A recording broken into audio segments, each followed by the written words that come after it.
Hello, everybody. There we go.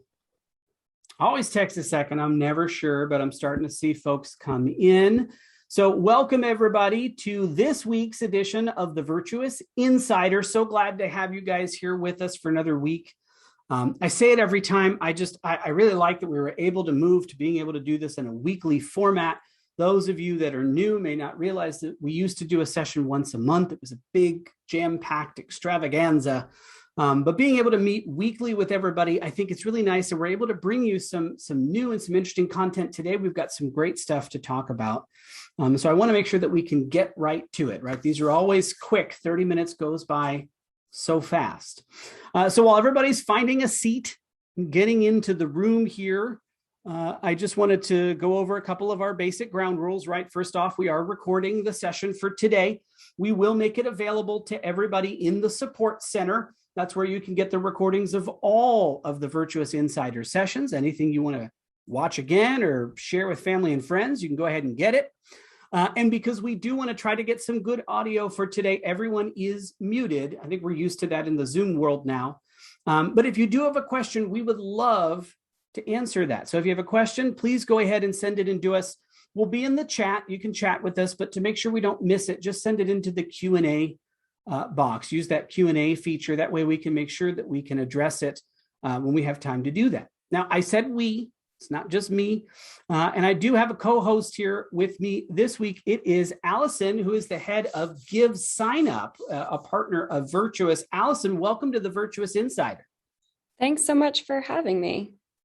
This is awesome. I'm so excited we get to have you on here to chat with folks today about, sort of what you guys do at Give Signup and how they can really take some of the things that you have to start to build some bigger supporter networks and even some things that folks can try to adopt into their own methodology. So here's the deal for everybody who's been here for a while. You're lucky today. You don't have to hear a lot of me at all. I'm going to give Allison center stage and let her chat a little bit. So Allison, I'm going to go ahead and stop sharing my screen. Great. And I'll let you go ahead and share yours, and then we can go from there. All right. You can see that? Sure can. Great. So today I'm going to talk about fundraising events and how they can really be leveraged to activate and grow your supporter base. And I'm really excited about this topic because I think Virtuous has done a really great job of defining this concept of responsive fundraising.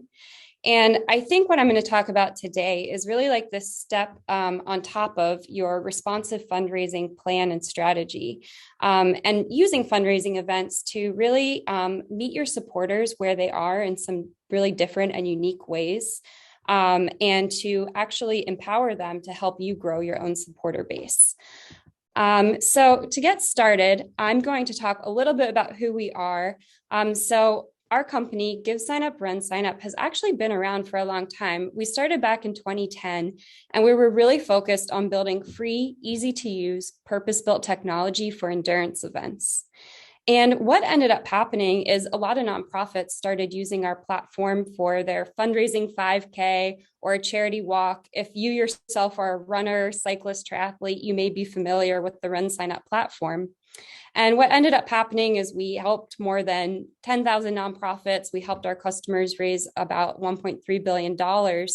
And we were kind of looking forward to our next 10 years. And we thought, like, how can we help more? And the answer was, let's really focus down on this fundraising event technology, because that's what we're great at building. Nonprofits have a need for that. And we've really been able to expand the ways, including the introduction of a new purpose-built ticketing platform to complement our registration platform to help nonprofits raise more and activate their supporters. So just thinking about donations back in 2020, I'm not going to be able to ask this question because you guys are muted. But I think we all know that there was a slight increase in donations in 2020, right? Like, I think the annual giving report came out recently and it said 5.1%. In 2020, we found that fundraising events on the Give Signup RunSignup platform actually increased their giving by 67%. And this number was pretty surprising to see. So the question is, how were our events able to do this when events actually were not happening?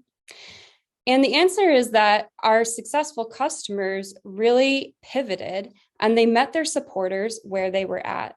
And they created these different types of engagements that allowed these different and diverse groups of supporters to really feel like they were part of this community when they needed it, to deepen those engagements and to, in some cases, raise a fair amount of money along the way. So just as a quick example, we saw a lot of our customers pivot to these free or low cost virtual events in 2020. And they were really fantastic because they enabled everyone to be able to participate, whether it was just as somebody doing a challenge or running a 5K, or it was somebody who actually wanted to create a fundraising page and ask their friends and family for donations to a cause that they really cared about. But we really saw our nonprofit customers thrive in some ways because they were able to find these different ways to meet their supporters where they were at. And so I think that's one of the really important things about activation and why it's so important. It's that piece of meeting supporters where they're at in ways that they can participate. I think the other way it's really important is because it's not just an opportunity to deepen those ties and cultivate those existing relationships that you have, but it's also a way for your existing supporters to go out and be advocates for your organization. And that's kind of where we see fundraising events playing this important role in giving your organization an opportunity to not just engage and cultivate those existing relationships, but start bringing new people into your pool of constituents that you can then put into these different cultivation journeys and find that right methodology of responsive fundraising that enables you to convert them to recurring donors and volunteers over time. So how do you start to engage and activate your supporters using these fundraising events? It's going to take a quick step back and just talk about who your supporters are. And I think oftentimes we frame supporters in the language of your donors. And so when we're talking about responsive fundraising, we're really talking about more than just these donors. We're talking about people who want to sponsor your events, people who are members of your organization, people who create fundraising pages, people who want to be team captains and recruit people to participate in different types of events. And you're able to create different types of activation points for these different types of supporters. Not everyone is going to want to make donations, regardless of the way you're able to cultivate your communication with them. Some people just want to volunteer their time. Some people may have a company connection that they want to leverage to facilitate a sponsorship opportunity. And some people want to go and recruit their friends to join a team and have a fun experience at an event. Having some troubles with this PowerPoint. But sorry about this, guys. But what you're able to do is really empower your supporters to help you grow along these activation points. And this can be through different tools like creating websites to communicate your event, creating fundraising pages and connecting those to Facebook fundraising, incentivizing people to refer their friends and family with rewards and referrals, and creating engagement beyond the actual day with things like gamification and photos and results. So thinking about your organization and what types of fundraising events you might plan to offer in 2022, we've really expanded the types of options that exist for nonprofits from beyond that traditional in-person event to include virtual events, challenges, hybrid events. And so what I want to do is just kind of walk through a couple of different examples of what some of our customers are doing. And it's just kind of like can provide some maybe brainstorm ideas and creative ideas for ways that you can really leverage fundraising events to activate your supporters throughout this year and into 2022. So this first example that I wanted to talk about is something that I'm seeing a lot of right now, and it's outdoor fundraising events.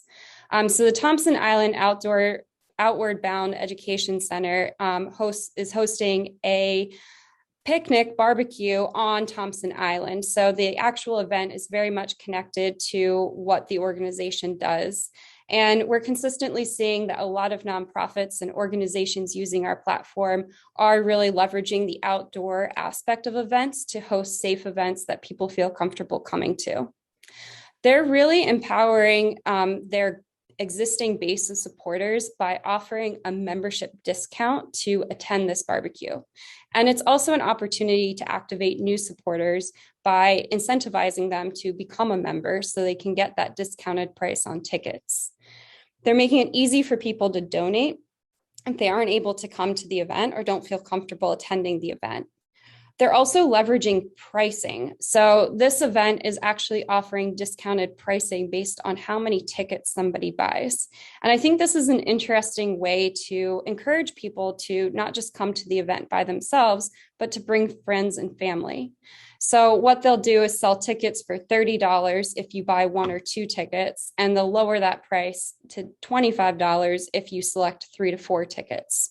So using pricing to really incentivize people to bring their friends and family can help grow the number of constituents and contacts that your nonprofit is being able to get from fundraising events. This is a really good example of a free virtual event that has greatly expanded the number of contacts that the Michigan Trails and Greenway Alliances has been able to capture. So they did this challenge in 2020 and 2021. And between both of the years, they actually got over 10,000 people to sign up and participate. And I think offering this free virtual challenge, which encourages people to go out for a week in September and log miles on the trails that this organization actually maintains and uses their funds to keep up. So it's a collective challenge, and the goal is for everyone to complete 100,000 miles. And along the way, people are going onto their website, they're logging their miles, whether they cycled, biked, ran, walked those miles. And those are all rolling up into a single total that you can see on this little phone screenshot from a couple of weeks ago. So it's outdated in terms of how far they've gotten.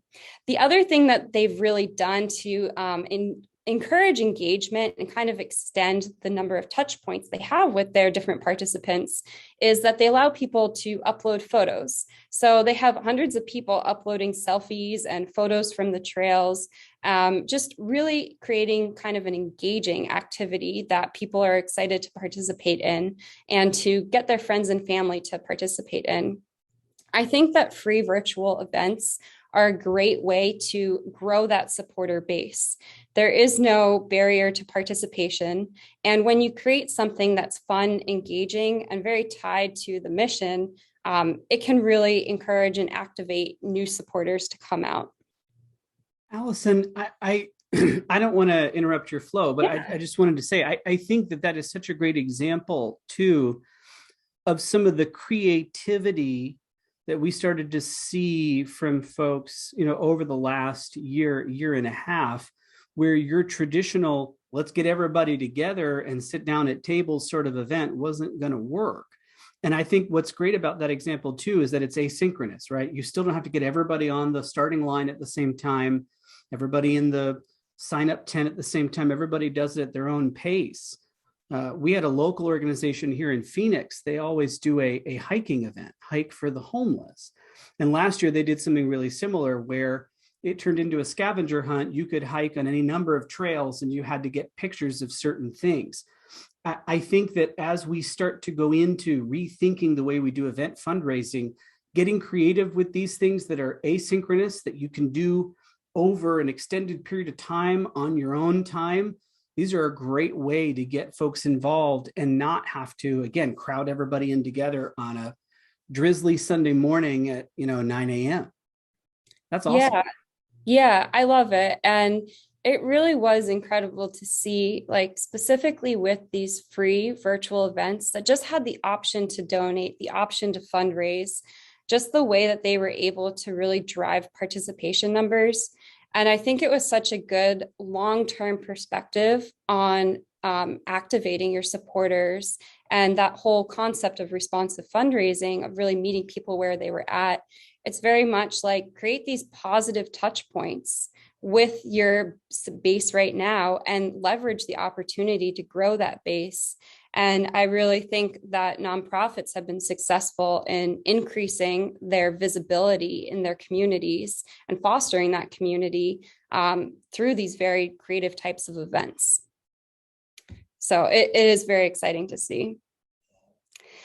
So one of the really important different types of supporters that your organization has are volunteers. And one of the things that Give Signup RunSignup offers is an integrated volunteer platform within events. So it's very much event driven. And I like this because it allows people that don't necessarily want to participate in an event to still have an option to engage in a different way. So this is an example of an annual ride that happens. It's put on by the University of Wisconsin-Madison, and they do it to raise money for cancer research. And they allow people to become volunteer supervisors, and they can own different category options.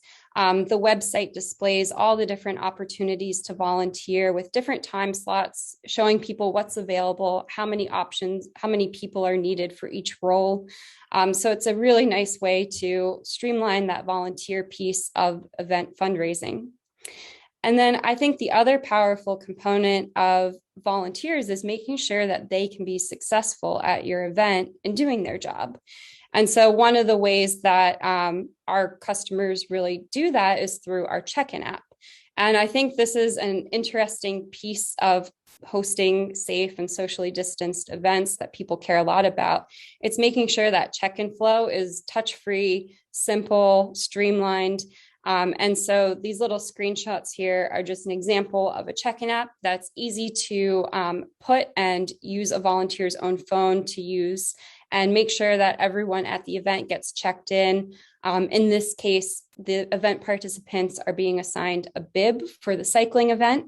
They're also getting their t-shirt and this simple check-in app that volunteers can download onto their own phones and make sure they're giving the right t-shirt size to each participant, making sure that their bib is connected to the timing chips and all that technology that's being used, ensures that all these volunteers can actually be successful at their job. So I kind of like this example for that reason. This is the Ballard Food Bank out in the Seattle area, and they started putting on a capital campaign. They want to build a new building, and so they offered people the opportunity to do DIY fundraising and create their own pages. I think what's really fun about their strategy for raising this money is that they're not just doing this one capital campaign where they're accepting donations and asking people to fundraise. They're actually complementing it with a lot of different events. So in this one screenshot, you can kind of see this list of events that are happening in June.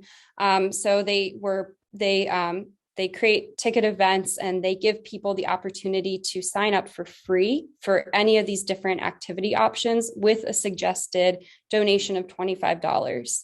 And I like that because it makes participation accessible and open for everyone. And then it just makes that soft ask for that donation of $25. They also host a virtual turkey trot. I know turkey trot season is coming up on us, and some nonprofits may be putting on their own turkey trot or partnering with a race director or running club in your own town. So in this case, the Ballard Food Bank is going virtual again for their 2021 turkey trot. And I hear a lot about virtual fatigue. I think we've all got it. I'm impressed there's this many people on a Zoom right now, honestly. But virtual is still working and they're getting quite a lot of traction. One of the tools that they're really leveraging to get people to come out and bring their friends and family is through teams. So creating team pages and the opportunity to join different teams. And really, I think nonprofits can take that to the next level by recognizing teams. I think we tend to recognize like our top fundraisers, our top donors, but really celebrating teams because it recognizes the number of new supporters that are kind of coming into your organization, whether that's giving a prize or simply just giving recognition at the virtual event live stream that you host. I think teams are a great way to keep that virtual element a little bit more interesting, a little bit more connected, and a little bit more competitive in a really fun way for everyone. And that's really part and parcel of responsive fundraising too, right? Is starting to listen to what your donors are telling you, their signals, and responding to them, and making sure that you're having a constant conversation with them. And so if they are a team leader, they do have a team, celebrating them and communicating the impact of what they've done beyond what's happened. And then the other key, which you've mentioned a few times here too, is to not just rely on this sort of peer-to-peer network to manifest a bunch of new donor relationships for you by itself. We've heard in the past about people who thought it was a cure-all for acquisition, and then it wasn't, but to then continually start to, to nurture those relationships right out of the gate. I think that's really a key. And also, I did unmute myself to share. Joel shared in the chat, I don't think with everybody though, as you were talking about turkey trots, this is today's little trivia nugget, that there is a town called Possum Trot, Arkansas. So now, no matter what, you've learned something on the Insider today. Thanks, Joel. That is a great fun fact. Had to share. Yeah. Yeah, I think teams are always fun. We see our nonprofits leveraging a lot of different types of teams. I think the most popular one and common one is fundraising teams. But I've also seen organizations have a ton of success with social teams and corporate teams as well. This event, actually, one of their biggest teams right now is called the Amazon Tax Turkeys. So being able to leverage corporate teams, the platform actually has a really smooth way for companies to cover some or all of registration fees. It's just a very smooth way of handling invoicing and everything. So you can offer different types of teams to really appeal to different groups of supporters that are connected to your organization. The last example I wanted to talk about is an event that just happened this past weekend, and it's the Brave Like Gabe 5K. Gabe was a professional runner, and she passed away a couple years ago of a rare form of cancer. And the foundation is really focused on raising money for rare cancer research. And I actually wanted to hop off of this. I'm going to quickly share another part of my screen in a second. I wanted to show their website that they created. So I like this website because it hosts a lot of information. And the thing that I think they've done really well is, of course, use beautiful pictures and images to celebrate Gabe and the mission of the foundation. But they also do a great job of a hybrid event. So you'll see here that they have two options for people to sign up for. So one is the in-person Brave Like Gabe 5K, which was hosted in Minnesota. And one is the virtual option to sign up. And I see this as being like the new norm for nonprofits. It's an incredible way for your organization to appeal to everyone, give everyone an option to participate, and really expand the reach of your events. The other thing I wanted to point out is just the sponsors that they've had for their organization, and thinking about sponsors as this other really important group of supporters that your organization has or wants to cultivate more of. And I'm just going to go quickly into the dashboard real quick to show you where this is being driven from. So this is the sponsor platform on the back end, and it allows you to add or invite sponsors to set up their logo and their page for your event. And one of the things that I really like about this is it's actually counting the number of views that the different sponsor logos are getting. So the sponsor logos are automatically being placed on key points like confirmation emails and results and everything. But I think showing a sponsor like the number of views that their logo got is a really powerful way to prove the value of sponsoring an event. This system also really streamlines like how you can manage your sponsors and keep things really smooth, whether you want to make sure that their logo is visible on all these different touch points, and also tracking whether they have paid or not, whether it's through an offline payment or an online payment. So I think really thinking about your sponsors and how you can create a great experience and valuable experience for them through your fundraising events to really cultivate those relationships is awesome. And it proves that you can do this at not just in-person events, but you can find ways to do them through virtual and hybrid events as well. And then the other quick thing I wanted to show is this is just we have different like insights, analytics driven here. But I love this heat map because it really shows the impact of hybrid. So this is showing where people are located who signed up for the event. And like, you don't get this type of geographic spread when you're just hosting an in-person 5K. You can't get that type of reach from that. And I love seeing all these different hotspots, not just in Minnesota where the event happened, but all the way out on the East Coast and West Coast. So I think hybrid is such an awesome option for your organization because virtual still works sometimes, and you also get the benefit of pairing it with an in-person event. So just quickly to wrap up, those were some great customer stories. All of our customers that are nonprofits, they typically come to us. They already have a CRM or donor management system. And Virtuous customers are in luck because it's very easy to automate an integration. There's already one that's been built between the Give Signup RunSignup platform and your Virtuous CRM. So Give Signup RunSignup is completely free to use. We only make our money when somebody processes a transaction. Those fees can be passed on to donors and participants, or you can give them the option to pay. There are no contracts with our platform, so you can choose to use the pieces that make sense for your organization. And then the really important thing is you're getting new supporters in the door, and you want to start cultivating that relationship as quickly as possible. And so being able to automate that data from these fundraising events and sync that into Virtuous and put those people into educational campaigns, escalate them to phone calls at certain touch points along the, participant fundraising donor journey.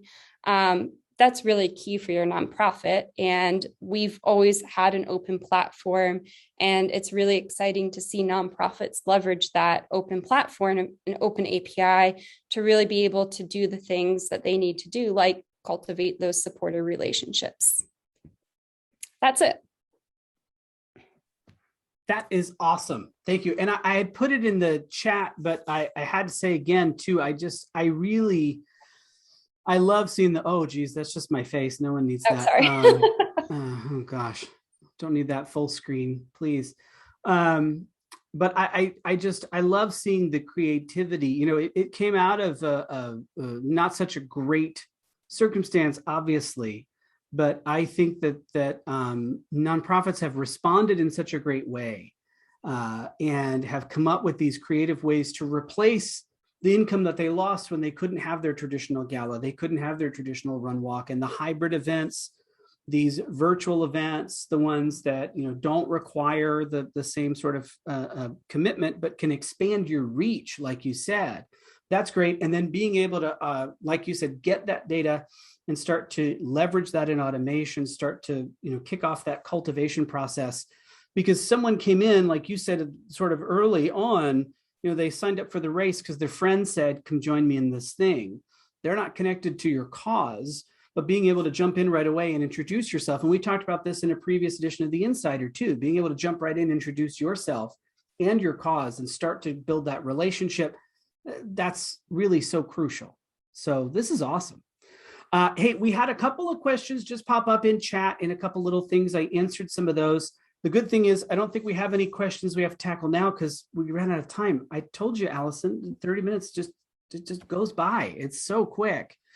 But before we go away, I do want to just quickly remind everybody we are doing this as a weekly thing. So next Thursday, same bat time, same bat channel. You can join me along with Jason Van Loo. We'll be doing one of our product pulse sessions where we'll be diving into some new features, some stuff that's coming up for the platform. So you definitely want to make sure that you're joining us for that.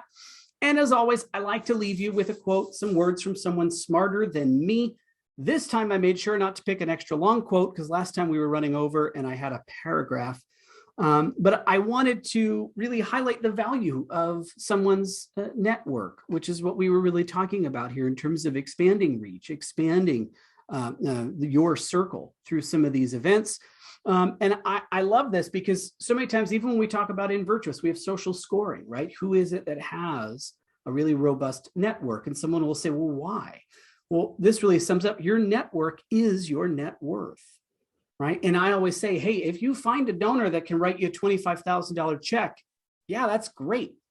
But what if someone has 10 friends who could all write you $25,000 checks? Well, that's ideal. I want to get to know that person and find a way to get introduced to their network. And these types of events, especially the virtual and the hybrid events, it's a great way to be able to do that. So Allison, I'll put you on the spot here. Do you have any parting words of wisdom that you wanted to share with everybody here on the Insider while you're here? Yeah, my words of wisdom are events are back. It's a great opportunity for your nonprofit to start planning out your fundraising events for the rest of this year in 2022, because people are hungry for participating and communicating and being back at events. That's it. And then zig when everybody else is zagging, and don't host a turkey trot, have a possum trot. That'll be it. You'll get all the attention in the world. Well, hey, Allison, thank you so much for joining us today. Thanks for sharing all this with everybody. Thanks to you and the rest of the Virtuous team for having me. Thanks so much. Awesome.